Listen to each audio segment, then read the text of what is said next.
Avropa Parlamentinin Gürcüstanla bağlı növbəti sərt qətnaməsi Tbilisidə müzakirə olunur. Rasa Yukuneviçyenin müəllifi olduğu və dünən qəbul edilən sənəddə demokratik geriləmə, insan hüquqlarının pozulması, müxalifətə, vətəndaş cəmiyyətinə və mediaya təzyiqlər, seçki saxtakarlığı və avtoritarizmə meyllər tənqid edilir.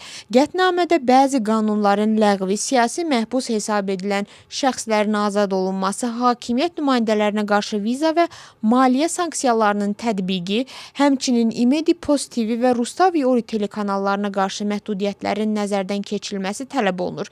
Sənəd müəllifləri Gürcüstanın Rabitə Komissiyası və İctimai Yayımçısının rəhbərlərinin də sanksiya siyahısına salınmasını istəyirlər.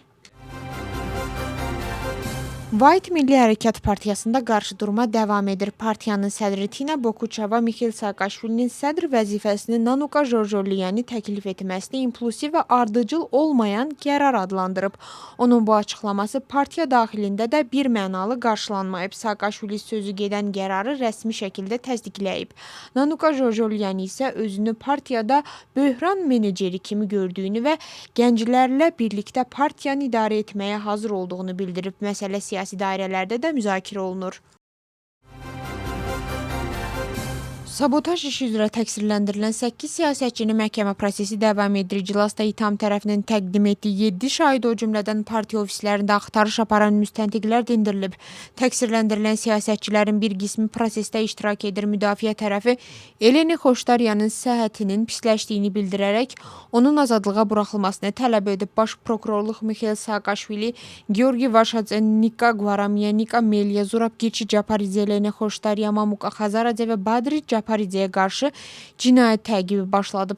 İstintaq onların sabotaj, xarici dövlətə yardım, konstitusiya quruluşuna qarşı fəaliyyət və hakimiyyətin devrilməsinə çağırışlarla bağlı ittiham olunduğunu bildirir. Tbilisi Ekspert Kriminalistika İdarəsi Amerika Akreditasiya Mərkəzinin illik qiymətləndirməsindən uğurla keçib. Dünyanın ən nüfuzlu akreditasiya qurumlarından biri sayılan mərkəzin eksperti hadisə yerində iş prosedurlarını və Gürcü kriminalistlərinin fəaliyyətini yerində yoxlayıb. Nəticədə Daxili İşlər Nazirliyinin Ekspert Kriminalistika Departamentinin beynəlxalq standartlara uyğun və yüksək səviyyədə fəaliyyət göstərdiyini təsdiqləyib.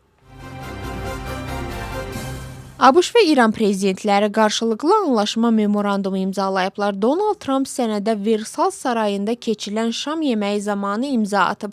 Trump bildirib ki, bu proses asan olmayıb. ABŞ administrasiyasının nümayəndəsinin sözlərinə görə əvvəlcə Trump sənədin çap olunmuş nüsxəsini imzalayıb. Daha sonra imzalanmış sənədin şəkli İran tərəfinə göndərilib. Bundan sonra İran prezidenti Məsud Pezeşkiyan da sənədi imzalayıb. İran Xarici İşlər Nazirliyinin nümayəndəsi İsmail Bəqai bildirib ki, İranın tələbi ilə sənəd həm ingilis, həm də fars dillərində hazırlanıb və farsça mətn ingilis dilindəki variantla tam uyğunluq təşkil edir. Razılaşma 14 bənddən ibarətdir və təxminən 800 sözü əhatə edir.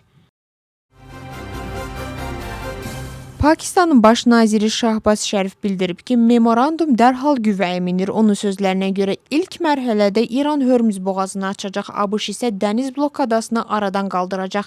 Şərif qeyd edib ki, sənəd tərəflərin münaqişəsini diplomatik yollarla həll etmək niyyətini nümayiş etdirir. ABŞ-İran danışıqlarında vasitəçi rolunu Pakistan oynayıb. NATO'nun baş katibi Mark Rutte ABŞ və İran arasında imzalanmış razılaşmanı müsbət qiymətləndirib. O bildirib ki, sənəd Hörmüz boğazında naviqasiya azadlığını bərpa edəcək. Rutte həmçinin NATO qüvvələri modelində ABŞ-ın rolunun azaldılmasını sürətlə həyata keçirəcəyini, lakin bütün müttəfiqlərin alyans qarşısındakı öhdəliklərini yerinə yetirəcəyini əmin olduğunu vurğulayıb. Fransa prezidenti Emmanuel Macron bildirib ki, bu razılaşma münaqişənin başa çatmasına, sülhün bərqərar olmasına və Hörmüz boğazının rüsümsüz açılmasına töhfə verə bilər. Onun sözlərinə görə sənəd İranın nüvə proqramı və ballistik raketləri ilə bağlı danışıqların daha 60 gün davam etdirilməsini nəzərdə tutur.